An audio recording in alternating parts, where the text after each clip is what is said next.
YouTube channel futureplan.com। Guys आज की इस वीडियो में हम बात करने जा रहे हैं केस के बारे में। केस क्या होता है? केस को हिंदी में कहते हैं कारक, और अंग्रेजी में हमें यानी कि इंग्लिश में हमें 3 प्रकार के कारक पढ़ने होते हैं, जैसा आपके बोर्ड पे लिखा गया है। देखिए केस का मतलब क्या होता है, क्या जरूरत है। ये जो केस होता है ना गाइज, ये हमें ये बताता है कि अगर एक सेंटेंस हमने दिया उसमें एक दूसरे का संबंध क्या क्या है। जैसे ये बताता है कि ये सब्जेक्ट है, ये वर्ब है, ये हेल्पिंग वर्ब है, यही सब क्या हो जाते हैं आपके केस, यानी कि ये बताते हैं कि इनका एक दूसरे से क्या संबंध है। समझ रहे ना? केस बहुत ही इंपॉर्टेंट टॉपिक हम बोल सकते हैं, बहुत ही इंपॉर्टेंट टॉपिक है। प्लीज गाइस इस वीडियो को लास्ट तक एंड तक आराम से देखिए, क्योंकि अगर आपने इस वीडियो को देख लिया, समझ लीजिए कि आपको कोई प्रॉब्लम नहीं होगी। ऑब्जेक्ट क्या होते हैं, ऑब्जेक्ट कितने प्रकार के होते हैं, सब्जेक्ट क्या होते हैं, समझ रहे, सारी चीजें आपको इस वीडियो में मिलने वाली हैं। जैसे आप जानते हैं ऑब्जेक्ट, सिर्फ हमको ये पता होता है कि ऑब्जेक्ट, और हम ऑब्जेक्ट से हमारा काम चलता है, लेकिन गाइस उसके आगे भी बहुत सारी चीजें हैं। जैसे ऑब्जेक्ट के आगे की बात करें तो डेटिव ऑब्जेक्ट होता है, डायरेक्ट ऑब्जेक्ट, इनडायरेक्ट ऑब्जेक्ट और रिटेल्ड, बहुत सारे ऑब्जेक्ट होते हैं। तो आपको पता ही नहीं कि ऑब्जेक्ट कितने प्रकार के क्या क्या होते हैं। समझ रहे हैं? चलिए आज विस्तार से पढ़ते हैं सारी चीजें का। तो देखिए आपको सबसे पहले ध्यान रखना है गाइज कि जो केस है ना, इसको कहते हैं कारक। इसकी डिफिनेशन होती है the relation in which a noun a pronoun stand to some other in a sentence is called the case. कहने का मतलब है कि ये नाउन और प्रोनाउन के, मतलब जो भी एक सेंटेंस या हम कह सकते हैं नाउन और प्रोनाउन के बीच में जो संबंध होता है, वो हमें ये क्या करता है, एक दूसरे के शब्दों को बतलाता है कि क्या इनका संबंध है। समझ रहे ना मेरी बात को गाइज? तो ये क्या दिखाता है, नाउन का संबंध किससे है। ठीक है, ये तो हो गया केस। अब दूसरी बात ये आती है गाइज कि यहां पे लिखा है नॉमिनेटिव केस, ऑब्जेक्टिव केस और पजेसिव केस। ये जो पजेसिव और पजेसिव को ही बोलते हैं जेनेटिव केस। क्या बोलते हैं? जेनेटिव। ठीक है, जेनेटिव केस क्या होता है? यही होता है आपका। दोनों एक ही चीज है। पहले ये समझो कि जो हम पजेसिव पजेसिव पढ़ रहे, जैसे आपने एडजेक्टिव पढ़ा है तो एडजेक्टिव पजेसिव भी आपने पढ़ा होगा, प्रोनाउन है तो उसमें भी आपने ऐसा कुछ पढ़ा होगा। ठीक है, प्रोनाउन और पजेसिव। तो पजेसिव का मतलब होता है अधिकार। तो एक एक चीज हम समझते हैं। पहला हमारा है नॉमिनेटिव केस। पहले मैं ये, जैसे आपने आप देख रहे हैं कर्ता कारक। अब आप यहां से ये समझ गए सर ये कर्ता कारक वाला जो काम करता है वही हमारा। तो मैं सिंपली लैंग्वेज आपको बताता हूं, फिर उसको मैं विस्तार से समझाता हूं। देखिए जो नॉमिनेटिव केस है ना, एक बात याद रखना, आपको पता है जो नॉमिनेटिव केस है,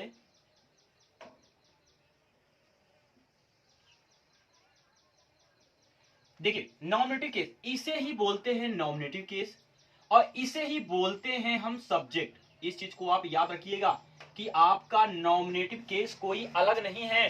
जो हमारा सब्जेक्ट होता है ना, उसे ही बोलते हैं नॉमिनेटिव केस, और इसे ही बोलते हैं हम डूअर। क्या बोलते हैं?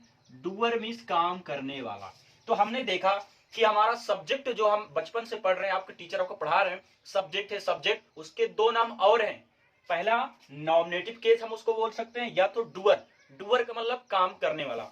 देखिए ये डूअर बना कैसे, आपने देखा है डू, डू का मतलब होता है करने वाला, वैसे डूअर हो गया। जैसे आपको पता है रीड, रीड मीन्स होता है पढ़ना, और रीडर का मतलब क्या हो जाता है? पढ़ने वाला। जैसे आपने देखा है टीच, टीच का मतलब, टीचर का मतलब क्या हो जाता है? पढ़ाने वाला। तो आपने देखा कि जैसे प्ले का मतलब खेलना होता है, अब प्लेयर का मतलब खेलने वाले, खिलाड़ी से कहते हैं। तो आपने देखा एक ही शब्द से हम दूसरे शब्द को बना सकते हैं, वही हमारा है नॉमिनेटिव केस। तो हमने देखा नॉमिनेटिव केस, सब्जेक्ट, डूअर। ये चीज पहले आप समझ लीजिए कि ये तीनों चीज एक ही होते हैं और कुछ अलग नहीं होता। ये बात आपको समझ में आनी चाहिए कि या तो हम सब्जेक्ट बोले, जैसे मैं एक एग्जाम्पल देता हूं, मैंने कहा सुनील क्रिकेट खेलता है। मैंने एक सेंटेंस आपको दिया, सुनील क्रिकेट खेलता है। अब आपने देखा सर खेलने का काम कौन कर रहा है? देखिए एक बात और, जब भी सब्जेक्ट पता करना होता है, प्लीज गाइस जो चीज बता रहा हूं उस चीज को याद रखिए। जब भी हमें सब्जेक्ट पता करना होता है ना, ये पता कर लो कि यहाँ पे काम क्या है। जो मेन वर्ब होता है उसको लेके कौन से प्रश्न करते हैं या किसने सो आ जाता है। हमने कहा खेलना, यहाँ पे काम हो रहा है, हमने कहा कौन खेलता है, आपने कहा सुनील, सब्जेक्ट हमारा निकाला। अब यही सुनील हमारा क्या हो जाता है? सब्जेक्ट। यही सुनील हमारा क्या हो जाता है? सब्जेक्ट, यानी नॉमिनेटिव केस। यही सुनील हमारा क्या हो जाता है? डूअर। यानी हमने देखा सर नाम एक है, एक ही है, उसके नाम अनेक हो गए ना। एक ही है लेकिन नाम अनेक है। जैसे आपने कहा सब्जेक्ट तो है सुनील, लेकिन इसको हम कितने प्रकार से बोल सकते हैं? या तो नॉमिनेटिव केस बोल रहे हैं, या तो सब्जेक्ट बोलते हैं, या तो डूअर। यहां तक क्लियर हो गया? चलिए अभी इसको एक्सप्लेनेशन के जरिए पढ़ाऊंगा, बहुत ही बेहतरीन पढ़ाऊंगा, लेकिन अभी ये समझ लो कि ये एक्चुअली होते क्या है। चलिए ये तो हो गया, ये तो आपको क्लियर हो गया। अब आता है दूसरा, यहाँ पे लिखा गया है ऑब्जेक्टिव केस। अब ऑब्जेक्टिव केस जिसे कहते हैं कर्म कारक, जिस सुनिए जो ऑब्जेक्टिव केस है ना इसको कहते हैं ऑब्जेक्ट। क्या कहते हैं? ऑब्जेक्ट। तो आप इस चीज को परेशान नहीं होइए कि यहाँ पे लिखा गया ऑब्जेक्टिव केस तो आप परेशान हो जाए, नहीं परेशान नहीं होना है आपको, क्योंकि इसका मतलब होता है ऑब्जेक्ट। ठीक है ना, क्लियर? चलिए फिर है पजेसिव केस। जो पजेसिव केस है इसका संबंध कारक या जेनेटिव केस इसे भी बोल सकते हैं, जेनेटिव केस इसे कहते हैं। पजेसिव का मतलब होता है संबंध जिसमें का की किया है। जैसे मैंने कहा या राम का घर है, राम का, यहाँ पे संबंध क्या बता रहा? का के की, यही आपका क्या है? इसे ही कहते हैं संबंध कारक, का की के। समझ रहे ना? ये अनिल की किताब है, हमने कहा यह घर अंबानी का है। अब अंबानी का, अब घर और अंबानी को कौन जोड़ रहा? संबंध कौन बता रहा? का की के। तो याद रखना का के की, यही आपका क्या होता है? संबंध कारक। ये इतना। अब चलिए डिटेल में पढ़ते हैं। ये तीनों चीजें आपको समझ में आ जाना चाहिए कि नॉमिनेटिव केस ये आप सब्जेक्ट ही होता है, ऑब्जेक्टिव केस आपका ऑब्जेक्ट ही होता है जो ऑब्जेक्ट होता है। ठीक है। फिर अब जैसे मैं इसमें बात करूं ऑब्जेक्ट की, तो ये बताओ, यही मैं आपको सिखाता हूं। अब आपने कहा क्या काम हो रहा? आपने कहा खेलना, खेलने का काम हो रहा।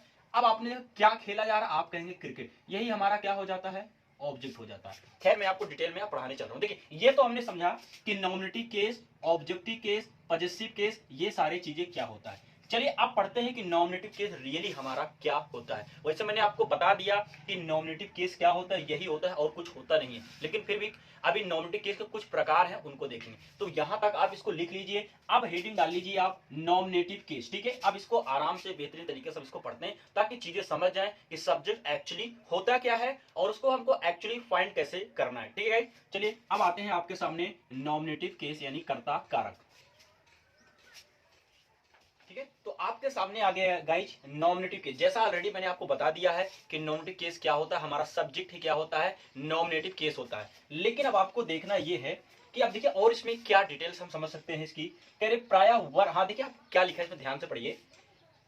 नाउन या प्रोनाउन किसी वाक्य में, पहला लिखा है हेडिंग, नाउन या प्रोनाउन किसी वाक्य में सब्जेक्ट के बारे में बताता है कि क्या संबंध है। ठीक है ना गाइज, याद रखना।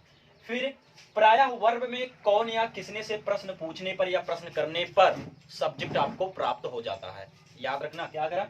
वर्ब में कौन या किसने से प्रश्न करने पर या पूछने पर आपको सब्जेक्ट मिल जाता है। कौन या किसने से प्रश्न करेंगे आपको सब्जेक्ट प्राप्त हो जाएगा।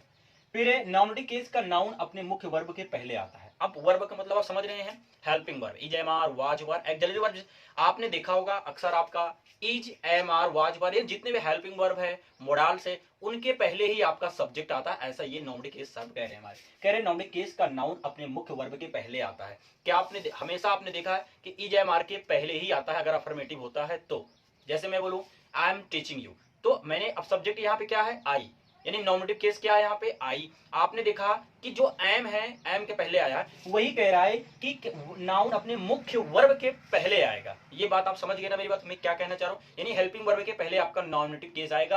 अब आप ये कंफ्यूज नहीं रहिएगा कि नॉमिनेटिव केस सब्जेक्ट डूअर कोई अलग है, एक ही है। या तो मैं सब्जेक्ट बोलूं तब भी मैं किसकी बात कर रहा हूं? नॉमिनेटिव केस की बात कर रहा हूं। ये बात आप याद रखना। चलिए, लेकिन प्रश्नवाचक वाक्य तथा जो वाक्य देयर या हेयर से शुरू होता है उसमें वर्ब के बाद आता है। अब बहुत ध्यान से सुनना ये चीज। देखिए कहने का मतलब इनका ये है, अगर यही चीज अगर हमको सब्जेक्ट पता करना है अफर्मेटिव में तो वो आपके हेल्पिंग वर्ब के पहले ही रहता है। लेकिन अगर वो हो जाता इंट्रोगेटिव, या तो देयर या हेयर से शुरू हो रहा है, ऐसा नहीं जो पहला है वही नहीं।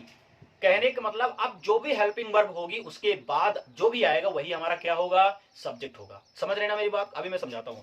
ये हो गया। फिर नॉमिनेटिव केस चार प्रकार का होता है, तीन प्रकार का, चार प्रकार का भी होता है। ठीक है। तो subject to the verb, nominative case in apposition, और नॉमिनेटिव ऑफ एड्रेस या कहते हैं ओकेटिव केस। ठीक है। ये जो अपोजिशन है इसको आपको याद रखना है क्या होता है मैं बताता हूं। देखिए अब ध्यान से एक चीज आपको देखना है गाइस, मैंने एग्जाम्पल कुछ लिखे हैं।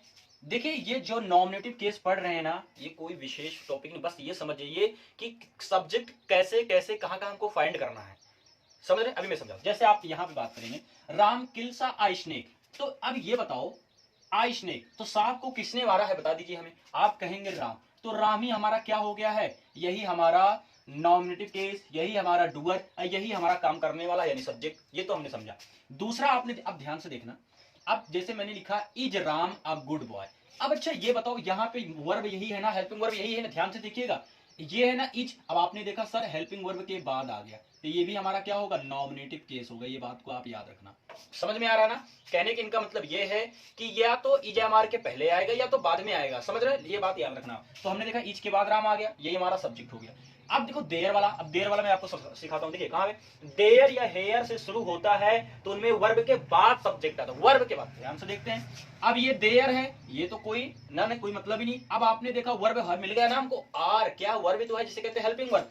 अब इसके बाद आपका है 12 मंथ, मतलब सब्जेक्ट क्या होगा हमारा, 12 मंथ होगा।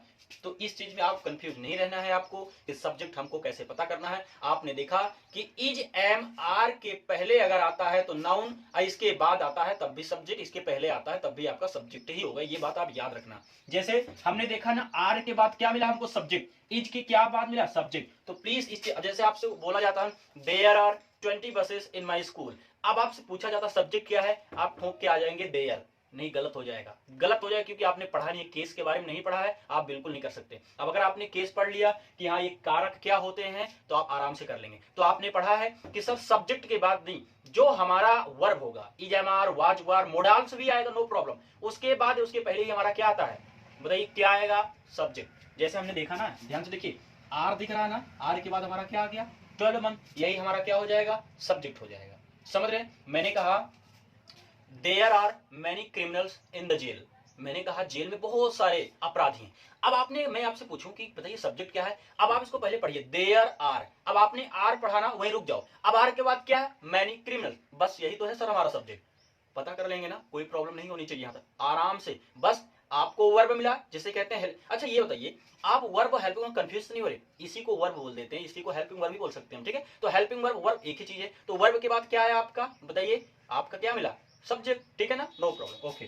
फिर अब आप यहाँ पे देखिएगा, तो हमारा यहाँ पे 12 मंथ क्या हो जाएगा, सब्जेक्ट हो जाएगा, नॉमिनेटिव केस हो जाएगा, या तो डूअर हो जाएगा, ठीक है गाइस। फिर हेयर कम्स, अब आपने देखा हेयर हमने लिखा है कि कहाँ गया गाइस, देयर या हेयर से शुरू होता है, उनमें वर्ब के बाद सब्जेक्ट आता है। अब आपने लिखा हेयर कम्स, अब आपने देखा, अब इसको छोड़ो, हेयर कम्स माय ब्रदर, आपका क्या हो जाएगा, क्या हो जाएगा, मेरा भाई, लो मेरा भाई भी आ गया, हेयर कम्स माय ब्रदर। तो माय ब्रदर क्या हो जाएगा, सब्जेक्ट हो जाएगा, नॉमिनेटिव केस हो जाएगा, डूअर, यानी सब तीनों एक ही चीज है, इसलिए आप एक ही नाम ले, नहीं तो आप भी कंफ्यूज हो जाओगे ना। मैं पहले फर्स्ट में वीडियो के स्टार्टिंग में आपको बता दें, तीनों चीज एक ही होते हैं। तो चलिए हेयर के बाद आपने देखा माय ब्रदर, ये क्या हो गया, सब्जेक्ट। चलिए दूसरा, अब ये देखिए, ये आप जरूरी है। अब आपने ये देखा यहाँ पे कि रावण द किंग, अब इसको मैं खैर विशेष आपको समझाता हूँ। देखिए एक बात याद रखना, अब यहाँ देखिए प्लीज इस चीज को, जितना मैंने लिखा ना सब ये यहाँ पे लिखा गया है सब्जेक्ट टू द वर्ब। अब आपने यहाँ पे स्वयं कौन कार्य कर रहा, सब्जेक्ट, बस यही है, जिसमें सब्जेक्ट स्वयं कार्य करता है उसे हम कह सकते हैं सब्जेक्ट टू द वर्ब। ये कोई विशेष नहीं है, बस ये देखो इसके टाइप से, सब्जेक्ट टू द वर्ब, यानी जो ये विशेष काम करते हैं, ठीक है ना, यानी जब नाउन वाक्य में कर्ता का कार्य करता है। आप अब याद रखना, मैं समझाता हूँ, इसकी हिंदी क्या होगी, जब नाउन स्वयं कार्य करता है। जैसे यहाँ पे देखो राम किल्स, यहाँ राम स्वयं कार्य कर रहा है ना सांप को मारने का, तो राम क्या हो जाएगा, सब्जेक्ट टू द वर्ब। तो प्लीज इस चीज को समझिए। फिर है नॉमिनेटिव केस इन अपोजिशन। अब ये नॉमिनेटिव केस इन अपोजिशन का मतलब क्या होता है, इसकी जो हिंदी होती है ना, याद रखना, जब तो क्या होगा, वो होगा नॉमिनेटिव केस इन अपोजिशन, जैसे आपकी हिंदी ऊपर दिख रही है। अब दो नाउन है और एक ही सब्जेक्ट, फंडा नहीं समझ में आया ना, अभी समझाता हूं। देखो यहाँ पे आ जाइए, इधर देख, मैंने लिखा Ravana the king of Lanka stole Sita, यानी रावण जो कि लंका का राजा था, सीता को चुरा ले गया। अब ये बताओ, ये द किंग ऑफ लंका और रावण क्या अलग अलग है क्या, थोड़ा दिमाग लगा लीजिए, क्या दोनों अलग हैं क्या, ये बिल्कुल नहीं अलग है। लंका का राजा कौन था, रावण था, और रावण कौन है, लंका का राजा। मतलब नाउन तो आ रहा, लेकिन दोनों एक ही है, यानी सब्जेक्ट एक ही है। तो कभी ऐसे सेंटेंस आ जाता है Ravana the king of Lanka, या फिर और सारे सेंटेंस, जैसे मैं दे दूं महेश, मैं ऐसा मैंने दे दिया Mahesh the monitor of class. अब आपने देखा द मॉनिटर ऑफ क्लास किसके बारे में बात हो रही है, महेश के, महेश क्या हो जाए उसका, यानी कि सब्जेक्ट ही है। तो याद रखना, इस तरह में आपने देखा दो subject, Ravana the king of Lanka stole Sita, तो ये दोनों क्या हो जाएंगे, नॉमिनेटिव केस इन अपोजिशन। समझ में आया ना आपको क्या है, इसकी जो भी डिफिनीशन है आप नीचे लिंक डिस्क्रिप्शन में जाएंगे तो जो चीजें मैं आपको पढ़ा रहा हूं वहां पे आपको लिखित मिल जाएगी अच्छे तरीके से, ठीक है। फिर राहुल कम है। अब ये जो आप देख रहे हैं ना, इसको देखिए, नॉमिनेटिव ऑफ एड्रेस या वोकेटिव केस। अब ये वोकेटिव केस क्या होता है और नॉमिनेटिव ऑफ एड्रेस क्या होता है, बहुत ही सिंपल। आप अक्सर किसी का नाम लेके बुलाते हैं। मान लो आपका दोस्त है अमन, आप कहते हैं अमन इधर आओ। आपने कहा ना अमन इधर आओ, अमन ऐसी बातें मत करो, अमन टीवी ज्यादा मत देखो। आपने किसी का नाम लिया, उसको एक प्रकार से संबोधन किया, नाम लेके आपने उसको, बस वही हमारा क्या होगा, नॉमिनेटिव ऑफ एड्रेस या वोकेटिव केस हो गया। समझ में आ गया ना। तो जैसे मैंने यहाँ पे एग्जांपल भी लिखा है कि राहुल कम है यार, तो राहुल क्या, सुनिए राहुल सब्जेक्ट है मानता हूं, लेकिन कैसा सब्जेक्ट हो जाएगा सर, ये नॉमिनेटिव ऑफ एड्रेस या तो वोकेटिव केस हो जाएगा। सब्जेक्ट है I know that and you know also, but कैसा है अब आपको पता हो गया कि ये राहुल कॉमा लगा फिर कम है यार, ये हमारा है नॉमिनेटिव ऑफ एड्रेस। और जब दो दो सब्जेक्ट आए और किसी एक इंसान की बात करें तो क्या होगा, नॉमिनेटिव केस इन अपोजिशन, जैसे मैंने यहाँ पे दे दिया है। फिर है सीता टेक डाउन। अब यहाँ पे है सीता टेक डाउन यानी कि सीता लिख। अब आप किसी को नाम लेके बोल रहे हैं कि सीता ये काम आप कर लो, तो ये भी क्या हो जाएगा, नॉमिनेटिव ऑफ एड्रेस और वोकेटिव केस। तो ये तो हमने समझा, तो ये आपका क्या हो जाएगा, ये आपका हो जाएगा नॉमिनेटिव ऑफ एड्रेस या वोकेटिव केस, ये हो जाएगा। आई होप कि इस वीडियो से आपको ये समझ में आ गया होगा यहाँ तक कि हमारा नॉमिनेटिव केस कितने प्रकार का होता है, किस किस प्रकार का सब्जेक्ट हो सकता है। तो ये आपने देखा subject to the verb, nominative case in apposition. मैं फिर से रिपीट करता हूं, सब्जेक्ट टू द वर्ब वो होता है जिसमें सब्जेक्ट स्वयं कार्य करता है, जो नाउन प्रोनाउन होगा स्वयं कार्य करेगा। नॉमिनेटिव केस इन अपोजिशन का मतलब होता है जिसमें दो नाउन रहेंगे लेकिन सब्जेक्ट एक ही आता है। जैसे मैंने दे दिया Ravana the king of Lanka stole Sita, तो दोनों एक ही हैं। फिर नॉमिनेटिव ऑफ एड्रेस का मतलब किसी को संबोधन करके बोलना है, ठीक है, किसी को संबोधन करके बोल देना उससे, समझ रहे हैं, बस वही हो गया। जैसे मैंने लिखा है राहुल कम या सीता टेक डाउन, ऐसे बहुत सारे एग्जाम्पल आप ले सकते हैं, ठीक है ना, बहुत सारे एग्जाम्पल। मैंने जैसे मुझे बोलने हैं सुनील सो जाओ, अब मैंने कहा ना सुनील का नाम लिया, एक प्रकार से मैंने संबोधन का नाम लिया, बस वही आपका क्या होगा, नॉमिनेटिव ऑफ एड्रेस हो गया। तो जितनी चीजें लिखी है प्लीज इस चीज को नोट कर लीजिए। और आप कंफ्यूज एक यहां नहीं होना है, हेयर और देयर को याद रखना है कि देयर के बाद वर्ब आएगा जैसे ही, तो जो भी इज एम आर के यानी हेल्पिंग वर्ब के बाद आएगा वही हमारा क्या होगा, सब्जेक्ट होगा। लेकिन अगर देयर लगा है तब, जैसा आप यहाँ पे देख पा रहे हैं कि देयर आर के बाद क्या लगा, 12 बंद, यही हमारा सब्जेक्ट है। आई होप ये चीजें आप समझ चुके होंगे, तो यहां तक लिख लीजिए। चलिए बढ़ते हैं, अब दूसरा आपका पॉइंट है ऑब्जेक्टिव केस क्या होता है, उसको भी अच्छे तरीके से हम समझते हैं, ठीक है। इसको पहले आप टेक डाउन कर लीजिए। ऑब्जेक्टिव केस, अब आप अच्छी तरह से जानते हैं कि हमारा ऑब्जेक्ट क्या होता है। सुनिए, ऑब्जेक्टिव केस के हुए क्या बोलते हैं, ऑब्जेक्ट। ऑब्जेक्ट क्या होता है, object is the one which gets affected by the action और the state of the subject, यानी सब्जेक्ट के द्वारा सीधा उस पर क्या पड़ता है, प्रभाव पड़ता है। ये मैंने आपको ऑलरेडी बता भी दिया था। अब आप ये देखना है ना कि जो ऑब्जेक्ट तो हम जानते हैं, जो भी आता है, चाहे वो पैसिव में ऑब्जेक्ट आया, हमने सिर्फ एक ही नाम जानते हैं, ऑब्जेक्ट ऑब्जेक्ट ऑब्जेक्ट। उसके सिवा हमें पता ही नहीं होता है कि उसके आगे की गणित क्या है उसके आगे मैटर क्या है। तो सुनिए, ऑब्जेक्ट भी बहुत सारे प्रकार के होते हैं, आज मैं सभी ऑब्जेक्ट के बारे में आपको बताने जा रहा हूं। देखिए, अब आपको क्या करना है, ये तो डिफिनेशन हो गया, ऑब्जेक्टिव केस मींस क्या, देखिए इसका भी मतलब क्या होता है और उसका भी मतलब क्या होता है आपका, इस बात को आप याद रखना, ठीक है। तो दोनों का ही मतलब कारक हो गया। अब आपको समझना क्या है गाइस, ठीक है, कारक या कर्म कारक आप बोल सकते हैं, कर्म जिसे बोलते हैं। अब देखिए, आप एक चीज याद रखना, अब वर्ब को पता करने के लिए क्या, हाउ टू फाइंड ऑब्जेक्ट, ठीक है। तो वर्ब में क्या या किसको से प्रश्न करो, इस बात को एक एक चीज नोट करते चलिए। पहली बात, पहले भी आपको थोड़ा बता देना चाहूं ऑब्जेक्ट क्या होता है, आप खुद ही बताएंगे। मैंने कहा Ram Yeats a mango, Ram आम खाता है। अब बस यही, क्या खाता है, आपने कहा आम खाता है।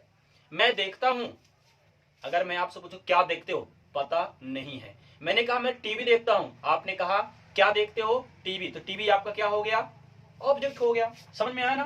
तो यानी ये राम हमारा नॉमिनेटिव केस, ये हमारा मेन वर्ब है, और जो मैंगो हमारा हो गया गाइस, यही आपका क्या हो जाता है, ऑब्जेक्ट हो जाता है, ठीक है।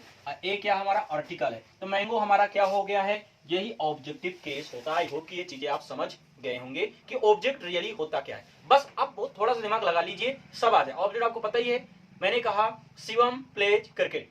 अब आप यहाँ पे मैंने क्या खेलता, आपने कहा क्रिकेट खेलता, क्रिकेट क्या हो गया आपका, ऑब्जेक्ट हो गया। चलिए वेरी गुड।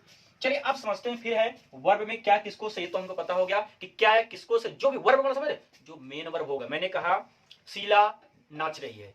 अब आप यहाँ पे मेन वर्ब पता कर लीजिए, मेन वर्ब मतलब मुख्य क्रिया जिसमें नाम नहीं। तो अब आपको लिख पता क्या करना, ऑब्जेक्ट। वर्ब में क्या किसको से प्रश्न करने पर क्या कर रही, आप कहेंगे सर डांस रही, नाचने काम कर रही। समझ रहे ना मेरी बात। ऑब्जेक्ट पता कैसे कर सकते। फिर है आपका साधारणतः ऑब्जेक्ट अपने मेन वर्ब, हाँ ये आप ध्यान से देखिएगा, ये आपने समझा ना, राम इट्स मैंगो, राम क्या खाता है, आप कहेंगे मैंगो, ठीक है, ऑब्जेक्ट हो गया। फिर है आपका साधारणता, यानी ऑब्जेक्ट अपने मेन वर्ब या प्रीपोजिशन के बाद आता है, बस यही आप समझ लो। मेन वर्ब का मतलब समझ रहे हैं, समझ रहे हैं आप, इस चीज को याद रखना, समझ रहे हैं। अच्छा मैं एक सेंटेंस आपको देता हूं, मैंने कहा शीला नाच रही है, मैंने कहा शीला नाच रही, इसमें ऑब्जेक्ट कहां है बता दीजिए हमें, इसमें ऑब्जेक्ट है ही नहीं, ऑब्जेक्ट नहीं है इसमें। तो अब मैं बोलूं क्या, क्या का प्रश्न नहीं आ रहा, क्या नाच रही है, ऐसा कुछ है क्या, बिल्कुल नहीं आ रही, यानी कि इसमें ऑब्जेक्ट नहीं है, इस चीज को याद रखना, ठीक है। लेकिन मैंने कहा कि साधारणता ऑब्जेक्ट अपने मेन वर्ब के बाद या प्रीपोजिशन के बाद आता है, प्लीज इस चीज को आप समझिए। मेन वर्ब में आपको अब आप यही देख लो, ये जो ईड से ना, यही आपका क्या है, मेन वर्ब, मतलब समझ रहे ना, मुख्य क्रिया जो काम होता है, अभी सुन लो, मुख्य क्रिया उसे कहते हैं जिसमें ना, ने, नी लगा रहता, नाचना, गाना, खाना, पीना, लड़ना, झगड़ना, दौड़ना, दौड़ाना, पढ़ाना, पढ़ना, समझाना, समझना, समझना, बैठना, उठना। तो आपने देखा ना किन्ना ना आ रहा, यही तो है मेन वर्ब।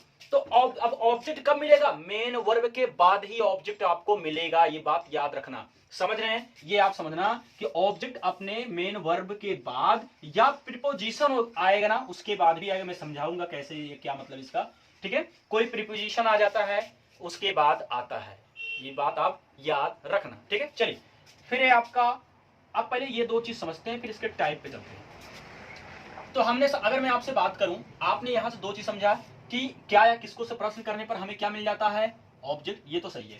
फिर हमने ये भी पढ़ा कि ऑब्जेक्ट अपने मेन वर्ब के बाद आता है, ये देखिए यही तो है मेन वर्ब के बाद आया, समझ रहे हैं ना, यही तो है मेन वर्ब का ऑब्जेक्ट आ गया, ये भी मेन वर्ब है।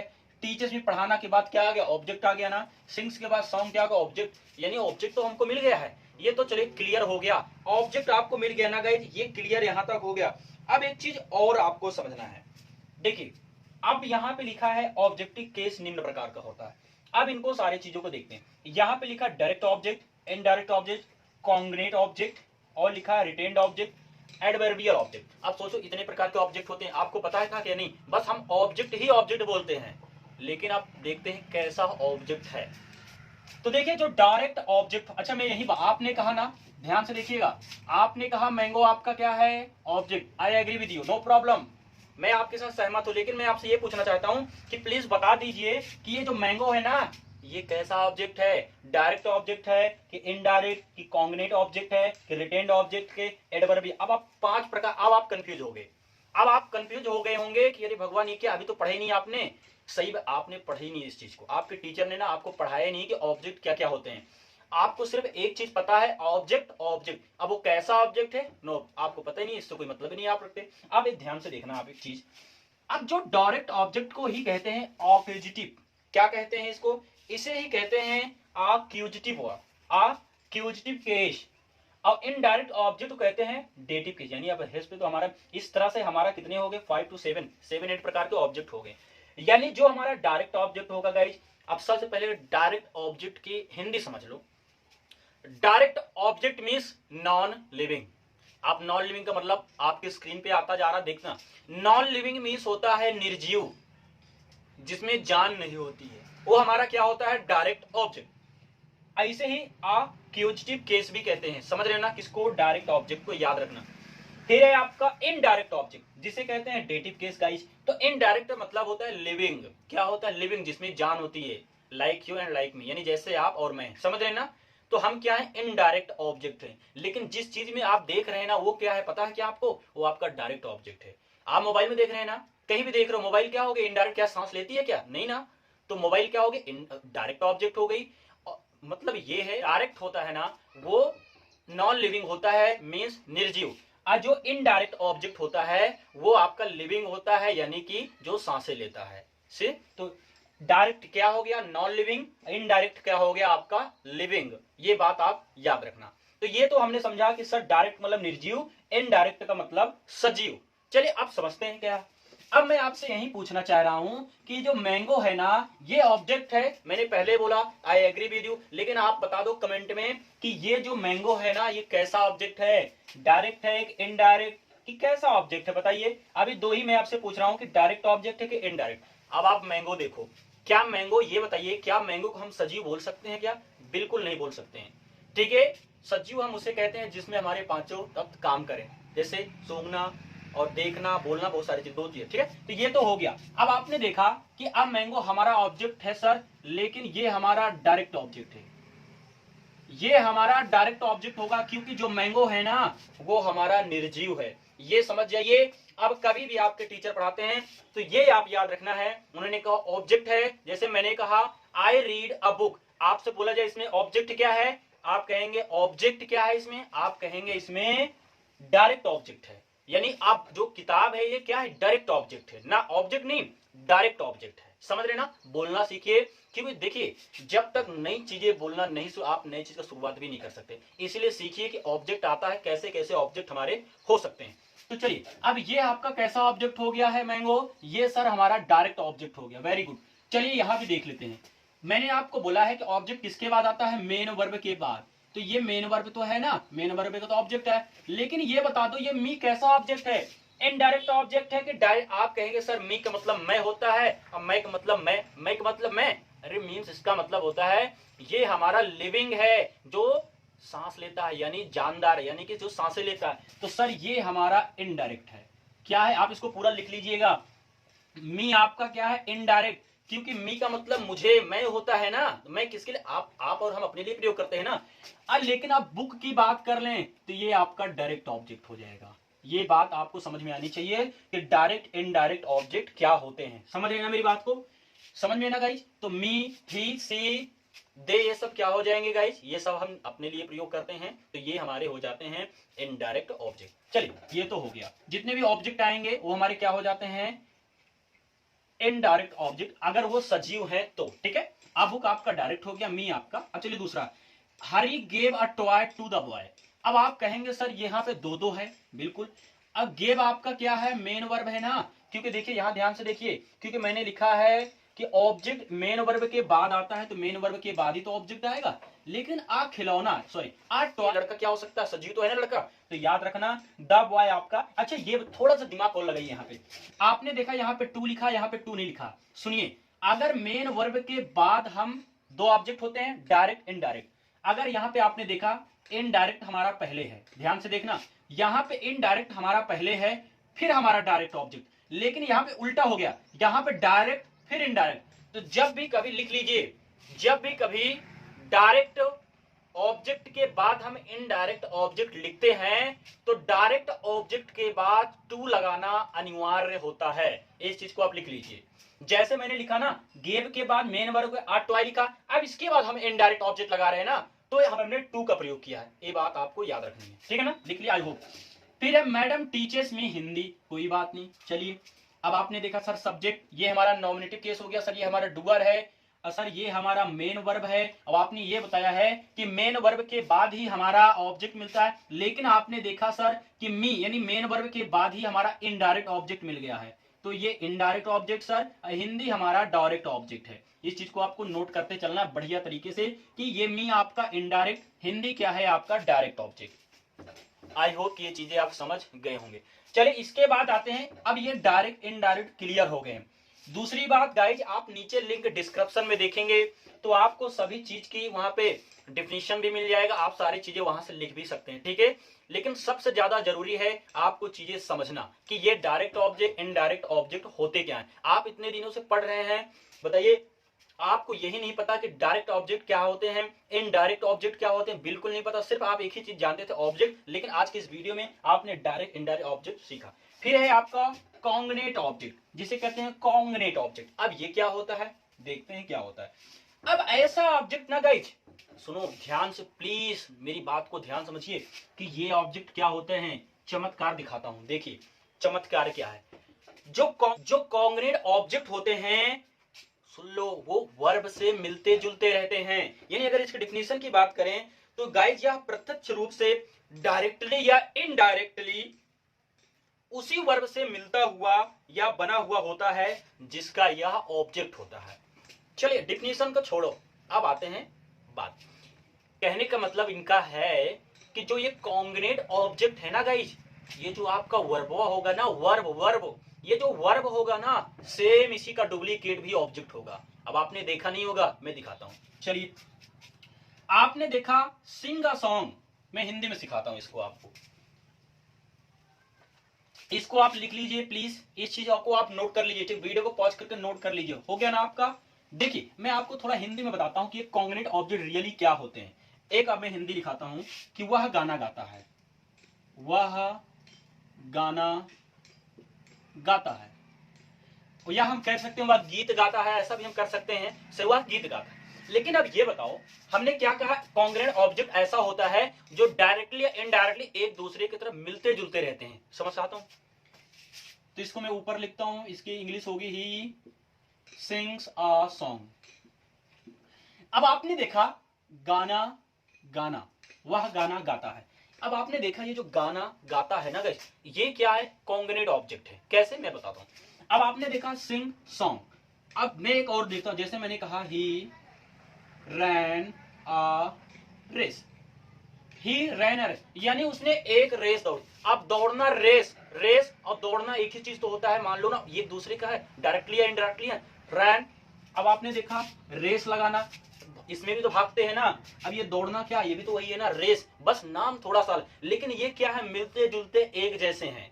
समझ रहे ना, एक ही जैसे हैं। जैसे सिंग्स और सॉन्ग, गाना गाना, आपने देखा गाना, ये एक ही। तो ये जो ऑब्जेक्ट आएगा ना, इसे कहते हैं हम कॉन्ग्रेंट ऑब्जेक्ट, CO के नाम से मैं इसको कॉन्ग्रेंट ऑब्जेक्ट, ठीक है, कॉन्ग्रेंट ऑब्जेक्ट, इस तरह से हम इसको डिनोट करते हैं। और रेस एक ही चीज, यानी एक ही जैसे, जैसे सिंग सॉन्ग। अब यहां पे आपने दूसरा देखा, ही ड्रीम अ हॉरिबल ड्रीम, यानी आपने देखा ऑब्जेक्ट में भी ड्रीम आया है और वर्ब भी ड्रीम आया है।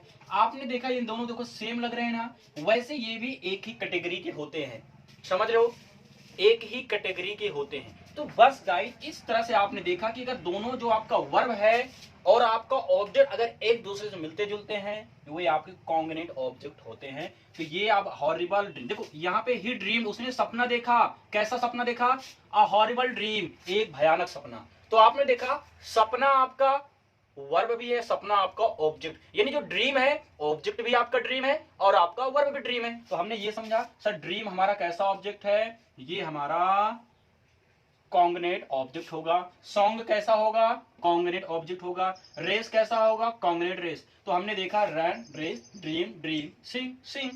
तो इस तरह आपने, आई होप ये चीजें समझ गए होंगे, जब दोनों चीजें एक ही जैसे दिखेंगी, ठीक है, जैसा आपको एग्जांपल भी यानी कि डिफिनेशन भी इसकी आपको दिख ही रहा है। तो इस तरह से हम इसको समझेंगे कि क्या होता है, ठीक है गाइस। चलिए अब ये तो हो गया, अब आते हैं रिटेन ऑब्जेक्ट हमारा क्या होता है। रिटेन ऑब्जेक्ट क्या होता है, आपने डायरेक्ट समझा, इनडायरेक्ट समझ लिया, कॉन्ग्रेंट ऑब्जेक्ट भी समझ लिया, रिटेन ऑब्जेक्ट क्या होता है, थोड़ा इन पे विचार विमर्श कर लेते हैं।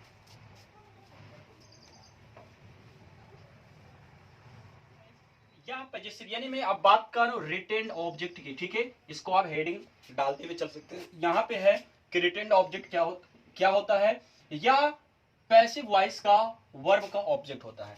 यानी मैं एक्टिव की बात में, अब पैसिव वॉइस का जो ऑब्जेक्ट आता है उसे हम क्या बोल सकते हैं, रिटेन, यानी बचा हुआ। ध्यान से देखिएगा, रिटेन ऑब्जेक्ट क्या होता है, या पैसिव वॉइस का वर्ब का ऑब्जेक्ट होता है। ये आपके सामने एक्टिव लिखा, he gave me a book, active, यानी एक्टिव करना है, एक्टिव है पैसिव बनाना, तो हमने बनाया I was given a book by him. अब आपको ये चीज, यहाँ पे दो ऑब्जेक्ट ये है, यानी दो, एक आपका ये डायरेक्ट है, ये आपका इनडायरेक्ट। चलिए अब ये डायरेक्ट ऑब्जेक्ट क्या हुआ, बदल गया किसमें, सब्जेक्ट में।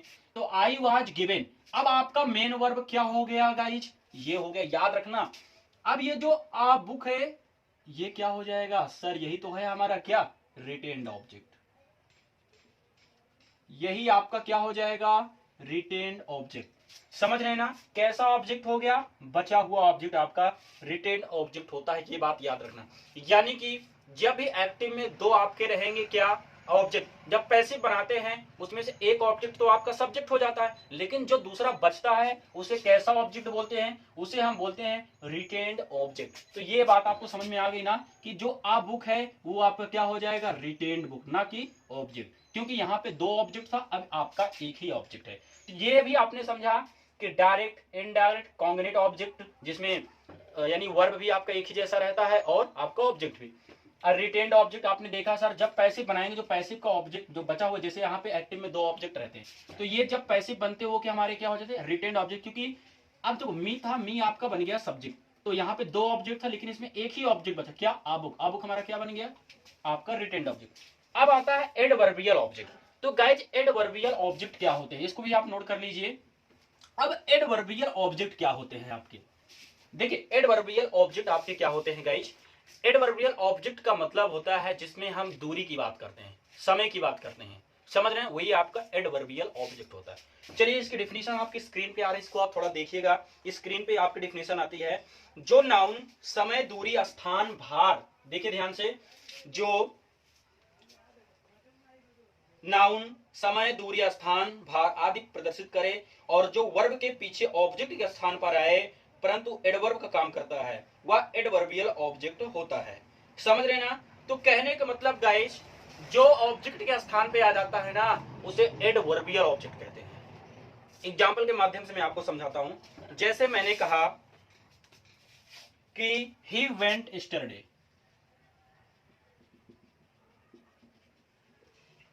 अब आपने देखा ये आपका सब्जेक्ट, ये मेन वर्ब, अब यहाँ पे यस्टरडे बचा ना, अब ये भी तो एक ऑब्जेक्ट कह सकते हैं ना, इसी को हम बोल देते हैं एडवर्बियल ऑब्जेक्ट, जो कि हमारा एडवर्ब भी होता है, जो कि हमारा क्या होता है, एडवर्ब भी यही चीज होता है। तो एडवर्बियल ऑब्जेक्ट हमारा क्या होता है, एडवर्ब भी होता है, क्योंकि एडवर्ब आपका लिखे गया है। तो ये क्या हो गया आपका, ही वेंट यस्टरडे, ये आपका हो गए गाइज। टुमारो आ जाए, कुछ और आ जाता तो हमारे कैसे ऑब्जेक्ट हो जाते हैं, वो हमारे होंगे एडवर्बियल ऑब्जेक्ट, जैसे यस्टरडे, टुमारो या टुडे, ये सब कैसे आ जाएंगे, ये सब हमारे एडवर्बियल ऑब्जेक्ट होते हैं। ठीक है, इस चीज को आप याद रखना। जैसे मैं आपको एक ऑब्जेक्ट और दे देता हूं, ही रैन 5 माइल्स। अब आपने देखा ही रैन 5 माइल्स। अब यहां पे ये बताओ, रन के बाद क्या है, 5 माइल्स, यही आपका क्या हो जाएगा, यही आपका एडवर्बियल ऑब्जेक्ट हो जाएगा। तो ये आपने समझा कि एडवर्बियल ऑब्जेक्ट क्या होता है, जो ऑब्जेक्ट के स्थान पे आता है, समझ रहे ना? न तो अब आपने देखा रन, अब 5 मील्स, यस्टरडे, ऐसे कुछ चीजें आ जाती हैं तो क्या हो जाएंगे, आपके एडवर्बियल ऑब्जेक्ट हो जाएंगे। इस चीज को आप याद रखना। चलिए अब पढ़ते हैं, आपका नेक्स्ट था गाइस, कि आपका नेक्स्ट था उसमें पजेसिव। पजेसिव केस क्या होता है, इसके बारे में इसको भी आप नोट कर लीजिए। अब आते हैं पजेसिव केस के, बहुत ही सिंपल है, अधिकार बताता है, का के की आता है, इसमें क्या आता है, का के। चलिए देखते हैं। जैसे मैंने लिखा है, किसी व्यक्ति या वस्तु आदि पर किसी दूसरे का अधिकार दिखलाता है, और नाउन के अंत में ए अपॉस्ट्रोफी यस लगा देते हैं, किसी किसका या किसकी यानी हुज का प्रश्न करने पर प्राप्त होता है। मैंने बात किया कि राम, यह राम का घर है, मैंने बोला किसका घर है, आपने कहा राम का, आ गया ना जवाब। तो अब आप बनाएंगे इसको, आप बनाएंगे दिस इज, अब राम का घर, अब इसको, अब ये आपका क्या है, नाउन, आपने कहा कि नाउन के अंत में, तो नाउन का अंत ये हो गया, अपॉस्ट्रोफी यस लगा, ये हो गया। तो this is Rama's house. Hari की किताब खो गई, क्या खो, किसकी, हरि की किताब। आप इसको बनाएंगे तो आप करेंगे हरीज बुक, बन गया ना, हरीज बुक इज लॉस्ट। अब आपने देखा जो ए अपॉस्ट्रोफी किससे हमने लगा दिया ना, ये और ये, यही क्या होता है, पजेसिव केस होता है, समझ रहे ना? या रवि की किताब थी या मोहन की किताब होनी चाहिए, तो आपने देखा ताकि के लिए हम लगा, लेकिन एक बात याद रखना, ये सिर्फ हो निर्जीव के लिए है, सॉरी, ये सिर्फ सजीव के लिए है, यानी कि लिविंग के लिए, समझ रहे हैं ना? तो याद रखना, जब भी हम बात करेंगे सजीव की तब हम लगाएंगे ए अपॉस्ट्रोफी, लेकिन जब निर्जीव की बात करेंगे तो वहां पे हम ऑफ का प्रयोग करते हैं, समझ रहे ना? तो आई होप कि ये चीजें गाइज आपको समझ में आएगी। इसी के माध्यम से मैं आपको एक वीडियो लाऊंगा जिसमें आपको सिर्फ प्रैक्टिस करवाऊंगा, क्योंकि यहाँ पे आप हो सकता है थोड़ी चीजें समझने में आपको कठिनाई हो, क्योंकि क्या है कि नई नई चीजें इसमें है, आप फर्स्ट टाइम पढ़ रहे हैं तो आपको कंफ्यूजन तो होगा, सो श्योर है कि आपको एक बार में हो सकता है समझ में भी आए, हो सकता है कम समझ, इसलिए वीडियो को एक बार और देखना। इसके बाद में जब इसका पार्ट 2 बनाऊंगा ना, उसमें आपको उसके मैं प्रैक्टिस करवाऊंगा, ताकि आप समझ पाए कि आपने जो पढ़ा है उसका कहीं मतलब निकल रहा या नहीं निकल रहा। तो गाइज आज की इस वीडियो में सिर्फ इतना है guys, thank you, goodbye, take care guys.